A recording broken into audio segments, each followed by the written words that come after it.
Yoshiwara was a 10-hour walk from Tengen's house, and by the time he arrived, the sun had already set as people began passing through the Omen, the giant main gate of Yoshiwara's entertainment district. He let out a breath of relief before taking a moment to admire all the pretty lights and banners, lanterns that illuminated the main road of the city, as it was crowded with people from all kinds of classes. According to the address of the invitation that Yin had given him, the Gurwan was located west, which, in the pleasure district of Yoshiwara. He passed by many beautiful women with expensive-looking kimono, and loud and obnoxious drunk male passerines. Some of the women even cat-calling and wolf-whistling at him, but Tengen continued to pay them no mind, for he was a man on a mission, and that mission was to find his lovely Yin-chan.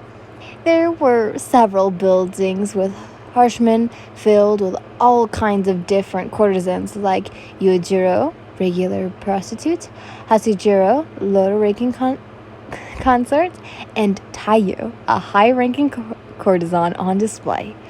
But none of them were his beautiful Kijiro, as Tengen continued on with his search. Indeed, he felt like Prince Charming looking for his Cinderella at the ball as he saw a large crowd of people making their way towards the entertainment district. What's gotten everyone so hyped up? He wondered, as it apparent like some kind of festival was taking place, and Tengen soon heard the faint sound of music coming from the east. He realized this was some kind of festival was happening as he heard gossip that tonight an oiran named Ubermimi from the Kojoko house was making her rounds as a part of the partisan of courtesans. Apparently, she rarely makes her presence known, which explains why people are gathering around the streets, clearly excited to finally see her in the flesh. Tengen only shrugged, for he didn't care much about some random courtesan whoever this Warumimi is, she wasn't Yin, as he continued onwards while simply enjoying the spectacular. Eventually, Tengen spotted a highlighted banner with the word, printed on it, and it immediately knew he finally made it to the place where Yin is. Not wasting any time, the sound pillar easily slipped into a medium crowd of men, who all gathered around to gawk and admire the delicious beauties within the horsemen. Each girl was beautifully dressed in a bright, colorful kimono with dazzling kazuryushis, including long, rigid hairpins, brunettes, and fabric flowers waved into their hair. There was one girl who looked more expensive than the others. Indeed, she was absolutely stunning, wearing the typical robe suited for an oiran as her stature, her black hair styled in a shimbindin, which was set in place by Kizuno's hairpins. Her demeanor was one that enforced respect and admiration, and her makeup excruciated her beautiful face. By the looks of her, Tengen assumed she was the Gurwan's top oiran, but she wasn't the one he seeks, as fuchsia eyes slowly scanned the room for a certain beauty that bestowed his beating heart, until eventually his eyes laid upon a familiar long-haired colored girl, dressed in a plain favorite colored kimono, sitting on the far right side near the bars of the Hushman. Tengen felt his heart soar at the sight of her. Despite her plain and average appearance, he still thought her looked absolutely beautiful than the rest as he slowly made his way over towards her.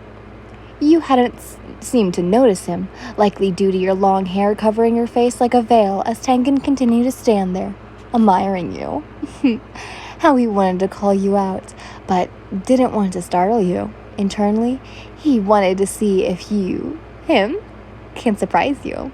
Apart from him wondering, did you thought he had been joking about the date? And Tengen couldn't help but chuckle. He soon heard you release a tired yawn as your shoulders shook, a sigh that you were getting tired. Sir, won't you purchase me? a woman said to him, which was soon followed by more of the obnoxious courtesans. It was no surprise his handsome appearance would attract the attention of women, but Tengen chose to ignore them because, well, there's only one woman he wanted, and it was you. Finally, he watched as you held a breath when you finally lifted your head slightly and turned your head towards him. He immediately heard your breath hitch as Tengen could feel your gaze upon him. No doubt your beautiful eye-colored eyes were the size of dinner plates as he slowly kneeled down, gripping onto one of the bars of the horseman, and smiled at you. "You're adorable," he thinks, as the sounds of people and music died down whilst you and him continued to gaze at each other on a night meant for lovers soon to be between the sheets, maybe? For what felt like an eternity. Tonight, Tengen was in a bold mood and wanted to show you how he felt by courting you and perhaps taking it further in the future. But first, he needed to take things slow with you to see whether you would grow to love him and become his fourth wife or not. He didn't want to force himself onto you or into anything you truly didn't desire, but perhaps over time, he'd hope you'd eventually warm up to him and have the idea of being in his polyamoral relationship. But tonight, he had no intentions of holding anything back. He winked at you and laughed softly when you broke eye contact and averted your gaze to your lap. No doubt, you were blushing like a strawberry right now. Your reaction had awoken a roaring flame in his chest. But it was the ecstatic reaction he was hoping for as Tengen stood before flagging down one of the attendants. "Yes, I'd like to purchase the girl with the long-haired colored hair," he tells them. They nodded to him before gesturing for him to follow them, that in order to receive the service of a certain courtesan, he had to meet Lady Yatamoto Chiyo, the head of the Gurwon. "All right," he tells them, before glancing back to you once more. "Soon, he'll be all his." I'm so sorry, guys, but tomorrow, I feel like I'm going to die. Tomorrow's my favorite chapter, by the way. I'll give you a hint. It's the Milkman. That's its name.